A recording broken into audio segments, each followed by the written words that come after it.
3, 2, 1. Let's right, go, Jerry. Stop looking at the market, man. Dude, it's 10:05 on Friday morning.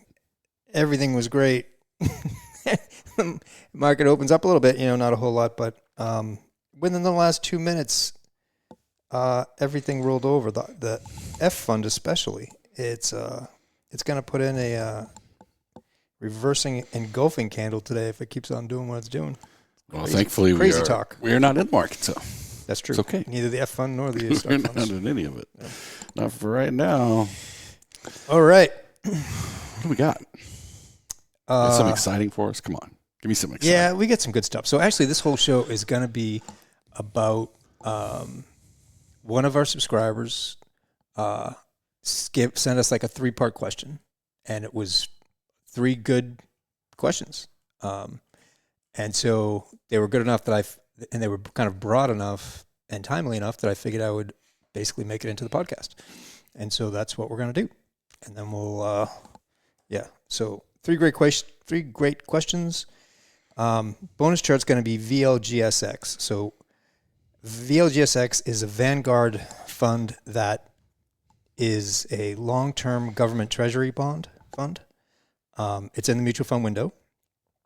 And if stocks roll over hard and bonds rally, long bond is what's supposed to rally, more than short right. bond. So it's seriously on my radar. So AGG, the F fund is the best we can do within TSP, but the long end of the bond curve should rally much more than the shorter end, and definitely treasuries more than corporates. And so since AGG is a combination of all that, it shouldn't rally as much as something like the VLGSX, or TLT is the ETF for that. That's the mutual fund? VLGSX is in the mutual fund window. Oh, okay. That's what I was thinking. So it's accessible to people that are in the TSP, but you've got to be in the mutual fund window, obviously. Yes. So you've got to make that decision. But, we've been tinkering with it for the last year or so, however long it's been open. Yeah. I mean, I haven't been in the mutual fund window in quite a while just because in terms of actual trend, we're not in one. We're in this corrective move higher, and can't really play that. I'm not.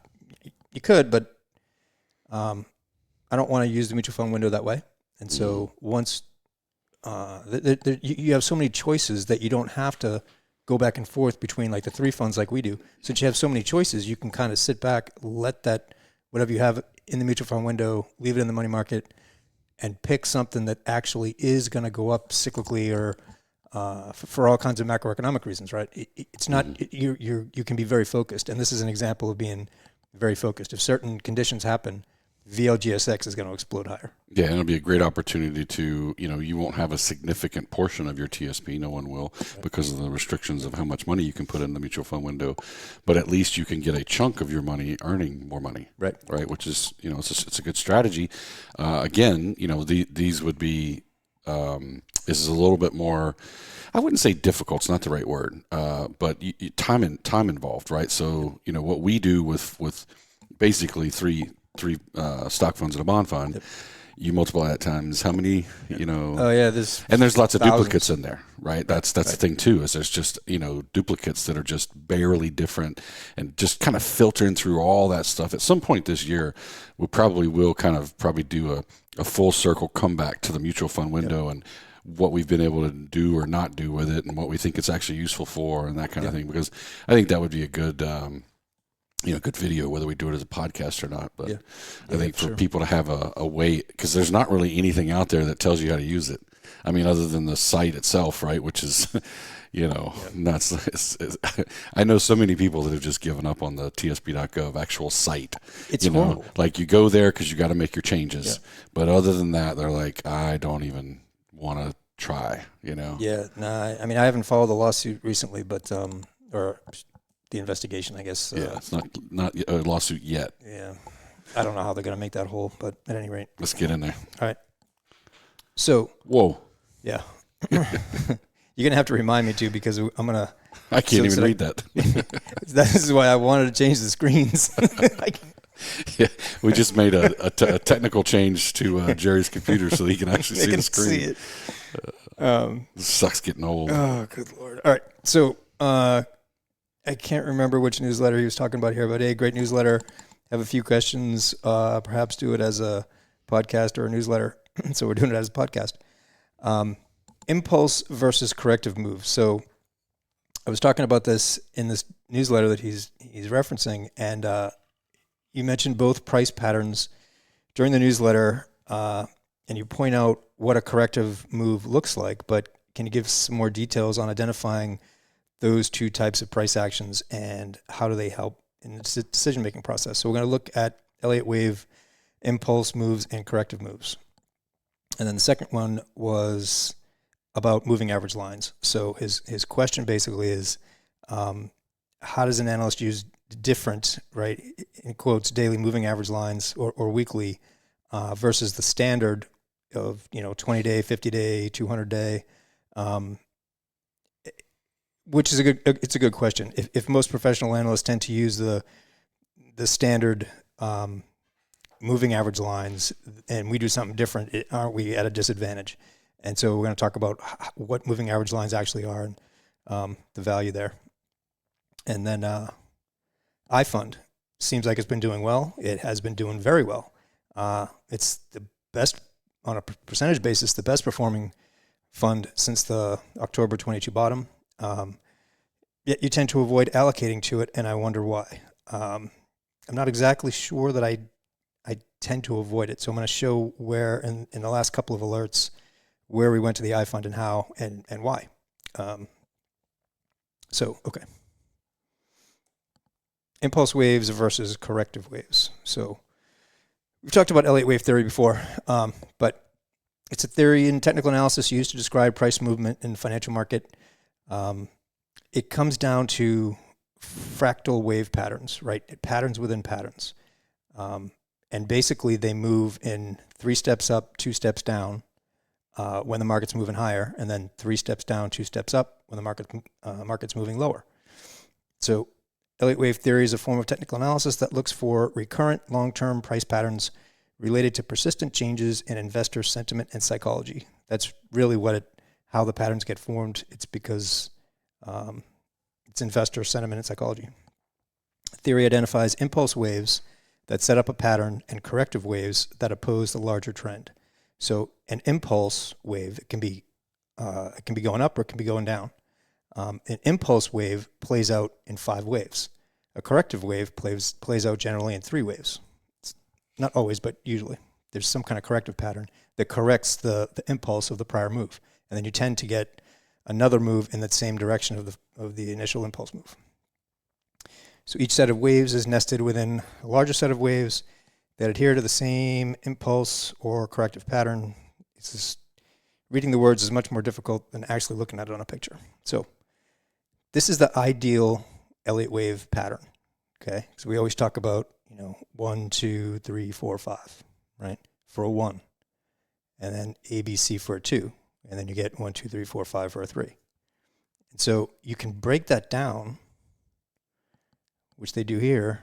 They call it, right, high degree, because you can get confused. So if you use a nomenclature like one with a circle for the biggest wave, one with the parentheses, right, for the next smaller wave, and then just the 1 for this wave smaller than that.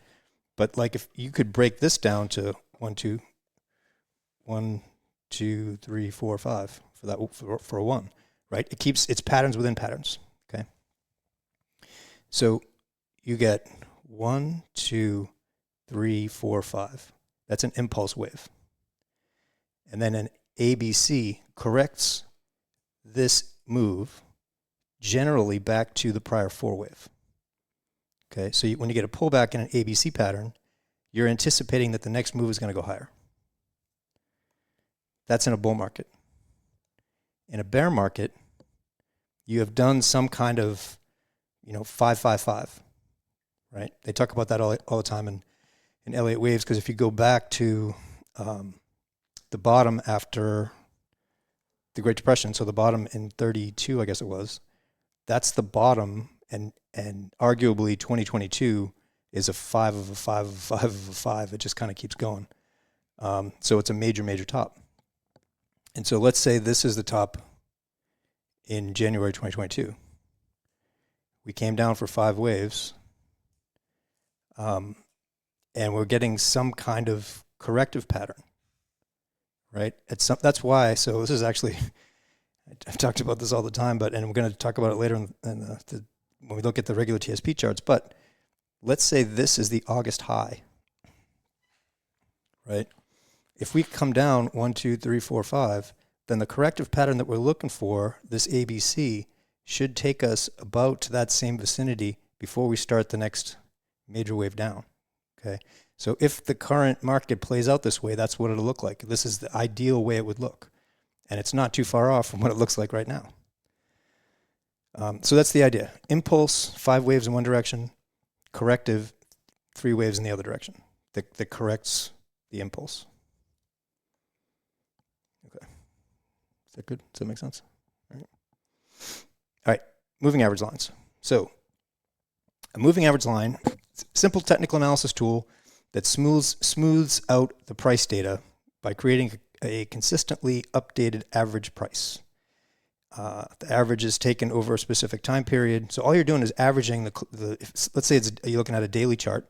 All you're doing is taking the close of the day and dividing it by the last 10 days if you want a 10-day moving average. You could do 20 minutes if you're looking at a minute-to-minute chart. 30 weeks, it doesn't matter. You can use any time frame you want. There are advantages to using moving average in your trading as well as options. We don't have to worry about that. Moving average strategies are also popular and can be tailored to any time frame, suiting both long-term investors and short-term traders. All right, so basically, moving averages can be constructed in several different ways. Most common applications of moving averages are to identify trend direction, right? Which we talk about all the time. That 20-week moving average line, as long as it's moving higher, price is moving higher, and support and resistance levels. We use that quite a bit, and then a crossover, because when they cross, it's the death cross or the golden cross, right? Moving averages are useful enough on their own. They also form the basis for other technical indicators. Like the MACD, right? Moving average convergence divergence oscillator is the MACD, and we use that all the time. So this was from Investopedia. It was in the same article that I was just reading from, and it doesn't even say what this trend line is, which is kind of a good thing. So here's the price, obviously, and whatever trend line this is, whatever time frame it is, the person that created the chart is looking to put a trend line or a moving average line in place that is useful in hitting support levels, identifying the trend. Right. Because that's, right. I mean, that's the key to that one, and I think it's where, like, that, I don't know, this is where you're getting to, right? Is it's not so important that we use the 200-day, the 50-day, the whatever day, right? Right. It's more about making that line more useful. It needs to tell you something. It needs to tell you a story, right? And so as that line starts to hit a bunch of points on the, and it'll happen, right? You can move that, and all of a sudden you're like, oh, now I see where the support level is, or resistance if it's the other way around. And that starts to help you. It's not so much about the time frame, right? As what time frame is going to show me the pattern, the trend. The support and resistance for that particular security or fund or whatever you're looking at. And that time frame that I'm looking at. Right? Because if I broaden that out, maybe it will still work, right? If I jumped from 20-day to 200-day, or something, and then went down to the minute, or, it a lot of times it still does stay in that same kind of place, but then maybe not, right? And so I'll let you get on with it, because I know you're going to... Actually, you just hit it. So this is a chart ding, ding, ding. Of the C Fund with a 20-day moving average line and a 200-day moving average line, right? So... And the question is, which one's more useful? Well... Or are they both useful? Yeah, I mean, so his question was, does it... if we use different moving average lines than like the 50 and the 200 and the core ones, the core ones that everybody looks at are important because everybody looks at them. Right. And that way you have ways to kind of decipher the analysis amongst a larger group of people, because we're all looking at the same indicator. So when everybody looks at the same indicator, what does that mean? It means that something's going to happen when it gets to that point because everybody's looking at it. Right. But that's all. Like arguably the rally off that October bottom, that hit the 200 or 200 week moving average, which is a really, really long-term moving average. And it hit it. I mean, it dipped below it intraday, but it hit it right to the line on the week. And so that was a great place where if you wanted to buy an option or something at that level, because everybody's looking at that moving average line, and that's where it rallied from. So that's why, like, when we say we're looking at, actually, this is a good example here, right? Price comes up to that 200-day moving average, right to it, and rolls over. Comes up to it, can't get above it, rolls over. Then gets above it. Yeah, gets above it. And then kind of finds some support. I mean, it dipped down below it, but so a couple things about this, right? If you're using, this is the 200-day moving average. If you're gonna make decisions at the 200-day moving average line, then back here, once it got above it, you're in good shape. You'd get in. You stay in the stock funds, right? And you'd get out up there when it crossed. And you get up here, right? Yeah. Which, for a long-term kind of investment perspective, works very well, particularly in something like the TSP, right? Yep. And we kind of come back to that. That's where we really started at with all of this, as far as, at least from an educational standpoint, right? Is if you go back to the earlier podcasts, 2 years ago or more, we weren't really digging into so many indicators, kind of like we do now. But we're evolving, and we're hopefully thinking that our folks that are watching this are too. But if you go back to that simple moving average and say to yourself, you know what? I'm going to have, some sort of an alert tell me, when I say an alert, like you're in a stock chart program and it says, just crossed over, buy, just crossed over, sell, and going about your life. If you played that strategy for 30 years, you're going to fare well. Are you going to fare, exponentially well? No, of course not. That's what, probably going to show is that you could get closer in there. And what's the other one that you've got that's hard to see? It's the 20-day. Yeah, so you would be in and out, in and out, in and out, in and out. Right. That's the point of this. So the 20-day, obviously the shorter the time frame, the more buy and sell triggers you're going to get. And the 20-day from, really from here to here was not very helpful, because if you only use that, you would have sold here, and there's so many crossovers that it's not helpful, especially in TSP when you get the 2-move-a-month rule. So what you would do is, okay, you'd take a time frame like this, which is 3 years, and play with the moving average line. So you go into the settings. If you could start out with a 20-day, which is this, and then say you put a 30-day in, it would take you a little bit closer to picking up some of those where, it would act as support lower down. If you put a 50-day in, it would be something like that. If you put a 100-day in, it's something like that. And then this is the 200. So you just play around with them just to see, how, the moving average lines that are valuable. So since the top, the 20-day is actually pretty good, because we come down, we get above it. But for the most part, when price is below it, it comes up, hits it, comes down, hits it, comes, and then once it breaks above it, it stays there for a little bit. It's tradable.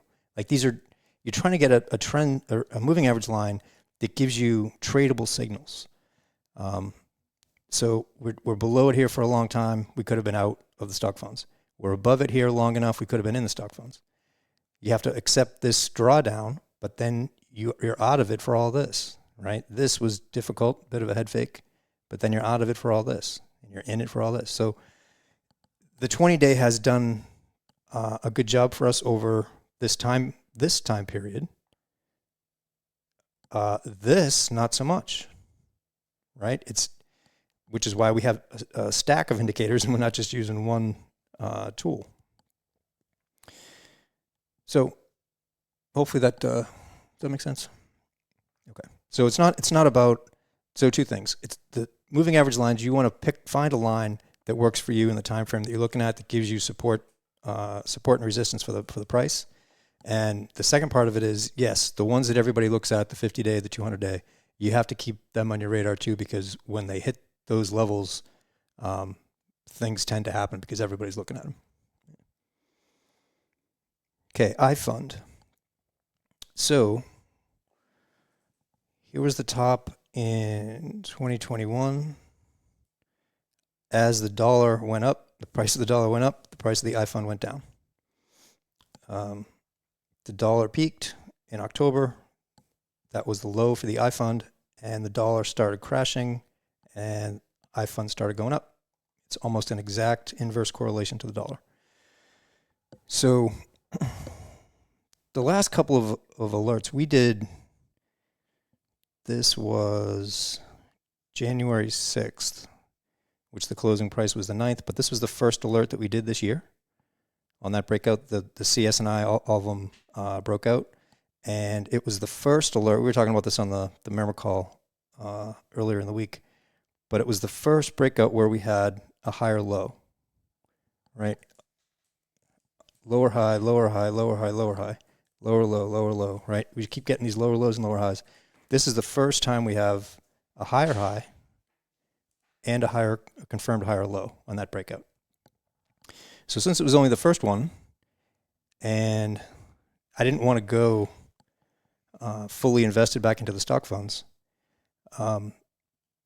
if you were on the call, you saw that the chart on that day, the F fund and the I fund were performing way better than the C and the S.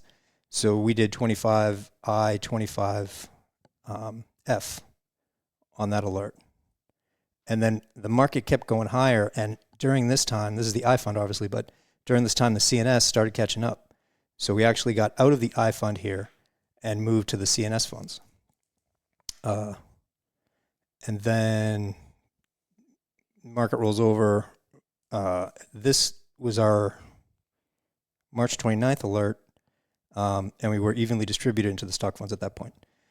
So I guess I'm not 100% sure. Yes, the I fund, if you could know that the I fund was going to do much better on a relative basis off that low than the C and the S funds, then you'd be better off being in the I fund. But it's very tough to know which of the three is going to do better relative to the other two. It's hard enough knowing that to move from the G fund to the stock funds in general, but to pick the one out of the three that's going to do better than the other two is very tough. Yeah, I mean, it's crystal ball stuff, Yeah. right? It's tough. It's, sometimes we get enough information, but not in that case. Yeah. I mean, overall, there's a lot of belief anyway in the macroeconomic circles that emerging markets are going to do much better than the U.S. does over the next several years. And if you look at a long-term chart of the I fund, it's been underperforming the C fund since like 2008 or 9. And so it's probably time, because everything's cyclical, it's probably time that the I fund starts coming back in favor, especially now when everybody's like, I'd never be in the I fund. Yeah. So. And then if you go back enough years, everybody was in the I fund. Oh, yeah. And it's all about perspective. We talked about that, I think, a couple shows ago. It might have been about last show, where we're like, there's years that the F fund was incredibly good for us. Yep. And people would just, would fight you for it to say there's no way you could make money in the F fund. And there's years that we did. Not a lot of years, right? But there's definitely years people made money in the I fund. Oh, yeah. And the bottom line is why you would say one fund is like, I'm never doing that. Like, right. We don't understand that. Yeah. Because that doesn't make any sense. You have 5 options. Go with the options that are working the best and not worry about what you think. How you have a personal opinion about one fund or the other, I haven't the slightest idea. I know. Is like one of them full of stocks that you just hate? Right. Like, what does that mean? Anyway, so hopefully that answers those 3 questions. Okay, VLGSX. So, like I said, it's a long-term government bond fund. So if you think the idea basically is that we go into this deep recession, investors flee to the safety of the dollar essentially, and they do that by buying long-term treasury bonds. And so VLGSX is a fund of long-term treasury bonds, 20-plus year bond fund. It's a similar chart to the F fund, but the F fund is made up of some corporates, some shorter term, and some long term. So theoretically, if the stock funds really tank in a recession and people flee to the safety of long term bonds, this should go way up.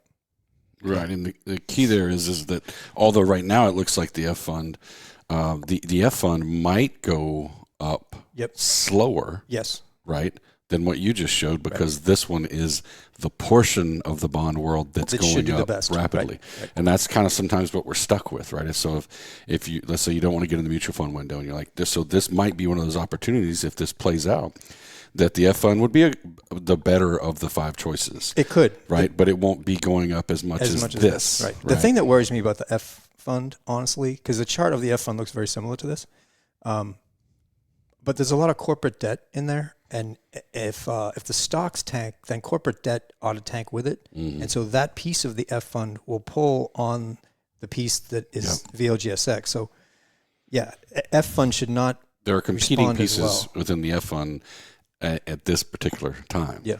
And that's the problem, right? When normally, if all things were normal, whatever that is anymore, you've got C fund or, stocks going down, bonds going up, everything in the world is right. And right now there are certain other macro and micro factors, like for whatever reason, pulling it down with it. Right. And that's part of it, what you just explained. And then what's great about a thing like this mutual fund, is that it and this is kind of what we do outside of the TSP, is we'll take, so the S&P has 11 sectors. Yep. And any given time, one sector or 2 sectors, whatever, might be doing better than the overall S&P. Yep. And if you have the ability to jump into that one sector or 2 sectors or whatever, then you can take advantage of the part of the S&P that's going up, even when it's going down, in the bigger picture. Right. And so obviously we don't have that, those options within the TSP unless you can find them in the mutual fund window, right? Right. You can. I actually haven't done that exact analysis. I think the January 12th podcast, something like that. Sometime in early January, we did a podcast about the mutual fund window, and I listed a whole bunch of different funds that you can look at, energy, and there's a Bitcoin fund that are kind of sectors within the larger. Yeah. The good thing about it is AGG is the aggregate bond fund. And that's the F fund. It's the aggregate. It's a combination of all these different bonds.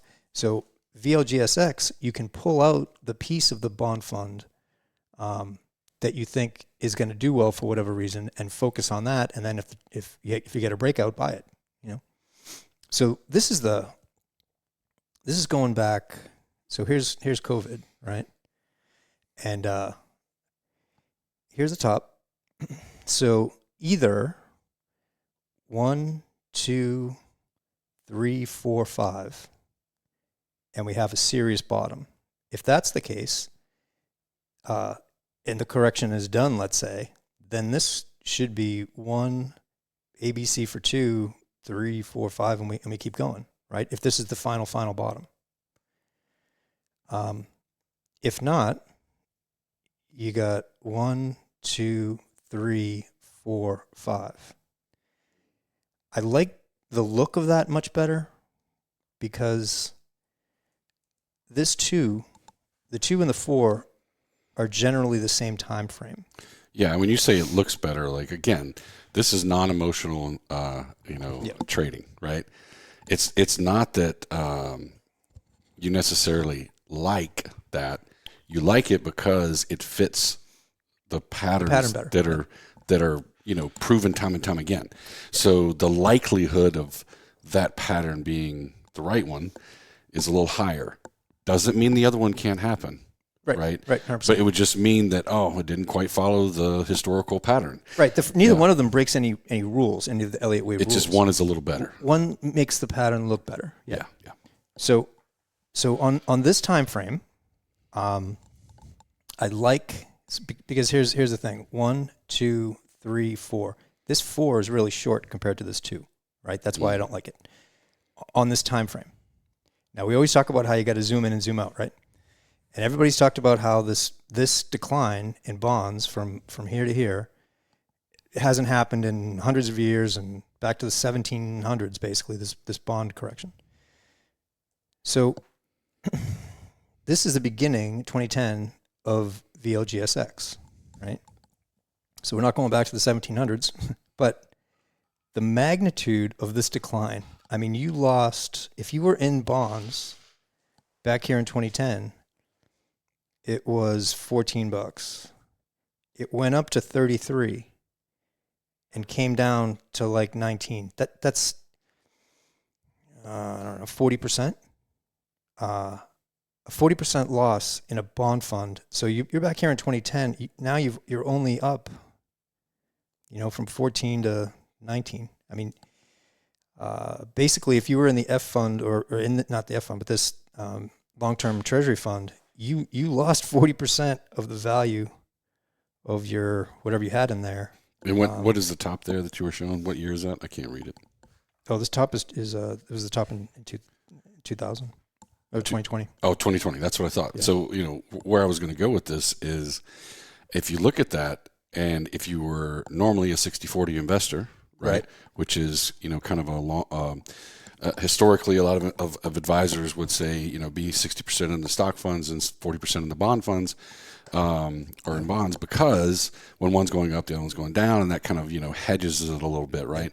And that's where all the people that were following that really got taken, taken down, because they both went down together. Yeah. And so your 60-40 basically meant you were 100% going down. Yeah. And if you weren't paying attention, like a lot of people aren't, particularly outside of the TSP too, like when you have your financial planner tells you, let's do a 60-40 split and we'll take a look at it once a year. Yep, that's right. Well, look what would have happened. They'd have come back, a year later and gone, more than likely they would have gone, oh, well, this is an anomaly. It won't happen next year. It won't happen. And that's what they did, was write it down. And I know people that this has happened to, and it was horrible, when all you really had to do was pull out a chart and look and go, no, I don't want that. I don't have to take advantage of that. Right.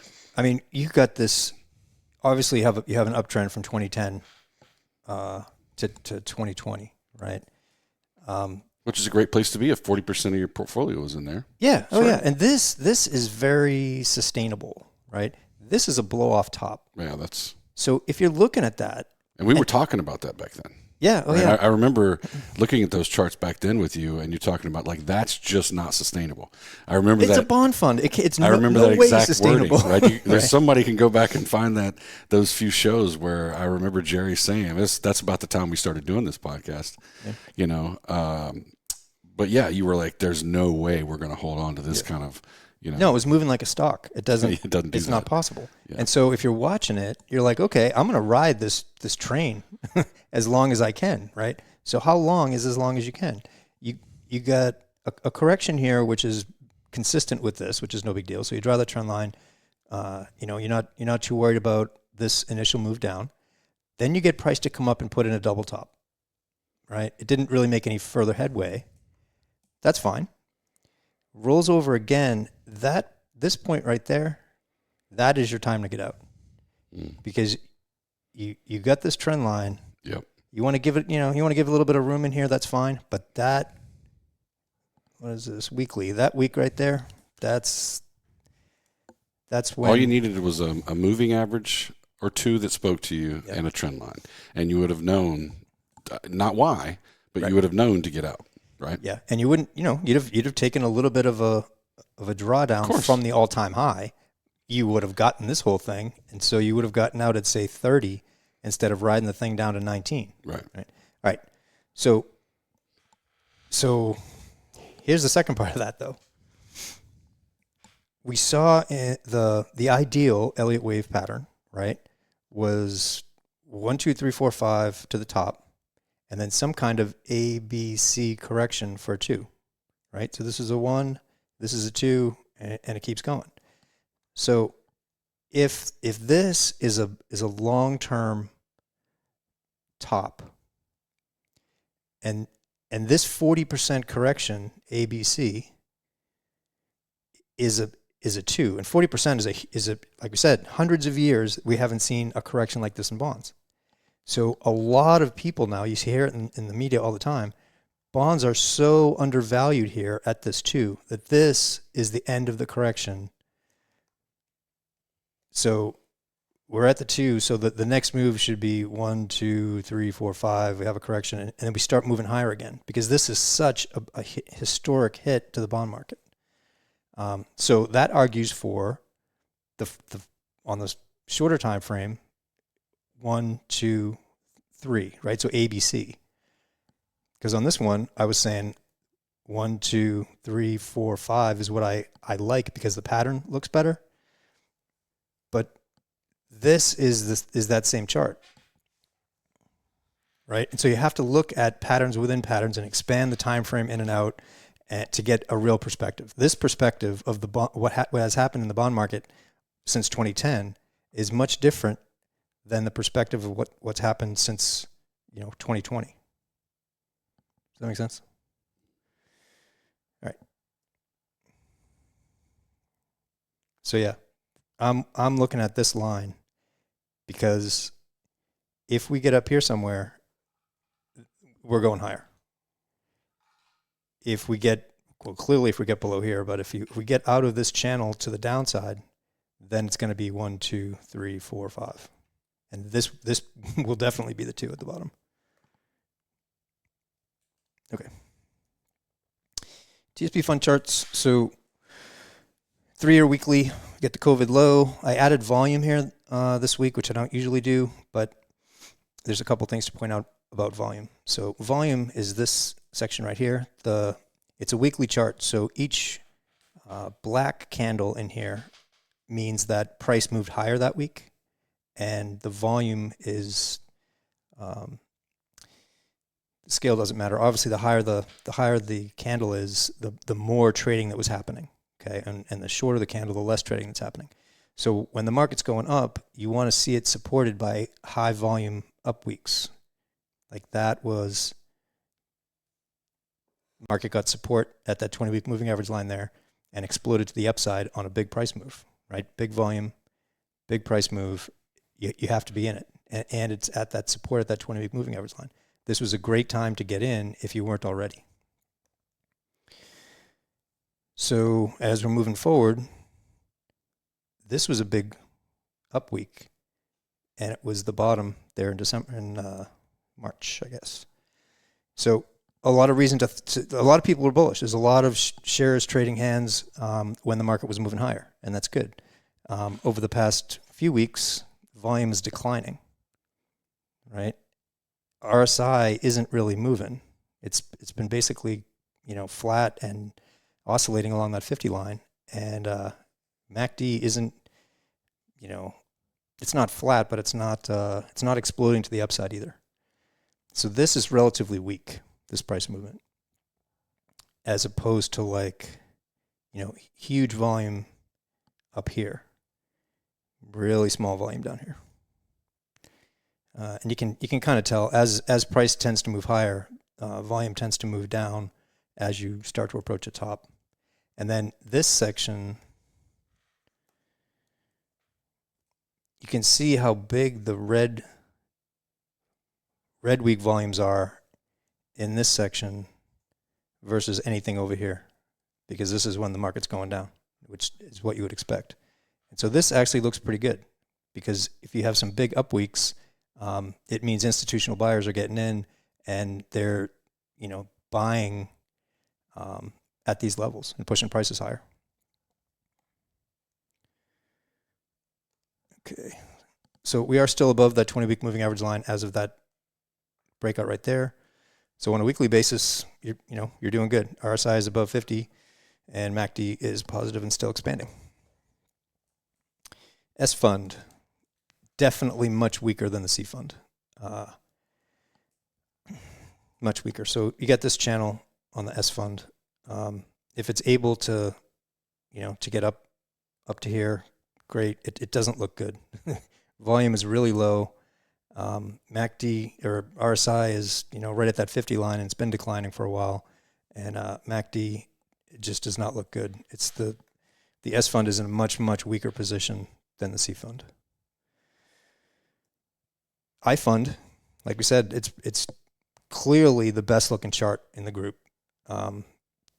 This was a huge support level, and then we had 1, 2, 3, 4, 5 weeks so far of positive price movement from the I fund. But this is really where it all kind of started right there. We got above 50 in RSI, and MACD had already crossed positive back here. So I fund is looking really good. There will be some kind of pullback when stocks roll over in the I fund, but you definitely want to look at support levels because very likely we get a correction, but the I fund probably leads us higher in the long run. F fund, very similar looking chart to VLGSX, right?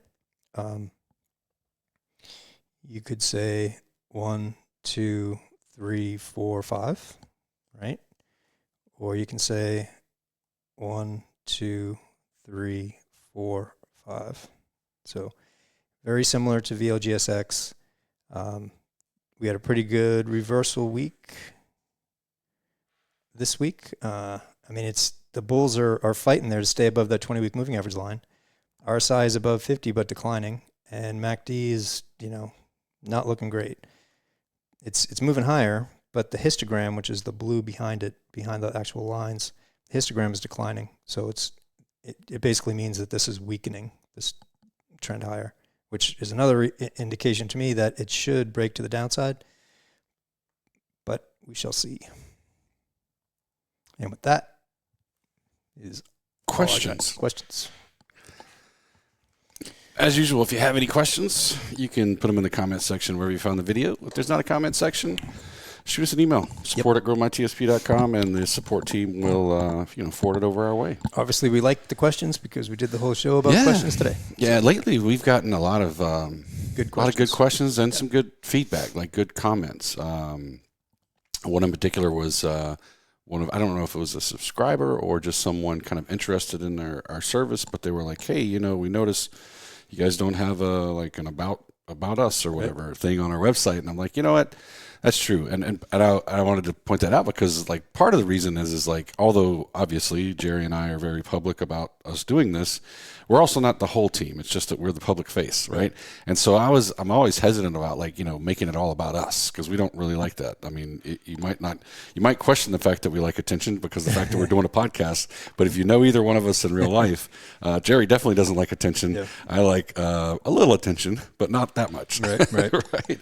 And so anyway, that's why we haven't really been kind of, we're not building a brand about Jerry and Conan. Right. It's more about the whole team and, grow in general, trying to build this thing. I mean, the bigger picture is what we hope is that we've kind of built this momentum that over the years, 10, 20 years, at some point, we're not even, we've hopefully not died, but we actually retired. We might actually retire for real, and it will continue on because, this educational service and the analysis that we do is vitally important. Yeah. Most of the folks that are with us are federal civilians, but if you're in the military service now, particularly, and you're kind of new, since 2018, right? Yep. 18 it no longer became an option. You're getting the blended retirement system. Yep. And so most people that we know don't even know what that really means.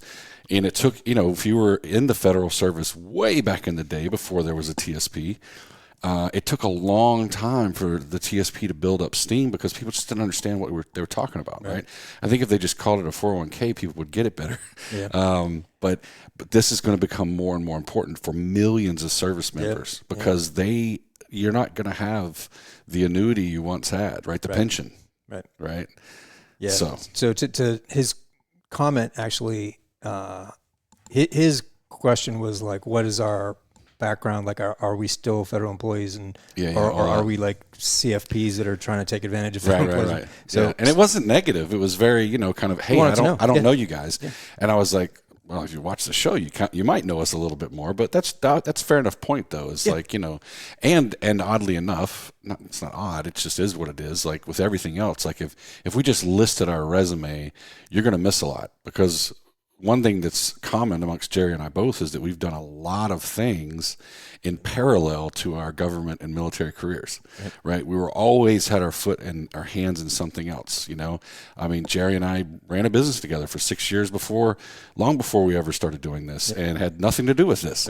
And, and both of us have done things outside of our government service. We were always kind of interested in other things.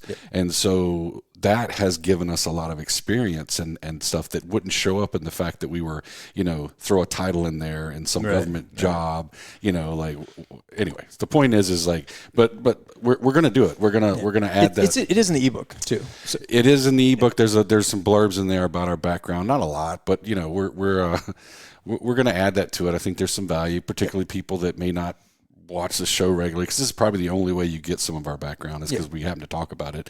I mean, if you look over my shoulder, you got big airborne thing there. So at some point, either I'm lying or I was in the Army, right? And we're going to add a little Navy thing over his shoulder. There. We're just looking for one, but and then that's only part of our life. But and part of it, I think because he threw in, are you guys CFPs or whatever? So what some of the licensings that we've gotten over the years and what we're still working towards will be up there. We should be upfront about it. Part of it is it's just because it's such a long process, and what we're talking about is like Jerry's pursuing his chartered market technician, and I'm pursuing the chartered financial analyst, and but basically the two opposite ends of the spectrum, right? So technical analysis, CFA would be way more fundamental. Looking at companies and as opposed to anyway, the point is though we did that on purpose because that way we can fill the gaps, right? And we don't need to go get those certifications. They take like 3 years, but we feel like it's useful, right? Now like the certifications to actually manage money we already have. Oh, right. That's a whole different thing. That's it, right? But that's the funny thing is it doesn't take a whole lot to manage people's money, which is kind of scary. I mean, it's a hard test, and there's some hard tests. But what I'm saying is, like, if you're a good test taker, doesn't mean you're a good investment advisor. There was nothing in that test that had anything to do. Yeah, it's more about legals, right? It's like did you know the rules? Right. That you know what's wrong. Sure. That's really what it's about, and that's fair enough, right? It is fair, but. Just because you know the rules doesn't mean you know how to manage people's money. Doesn't tell you when to get out of the sea fund. No, it does not. All right, guys. Hopefully, if anybody's still watching, have a great week, and we will see you next time. I hope. Whoa! That's the wrong button. Right. Yay! How about this one?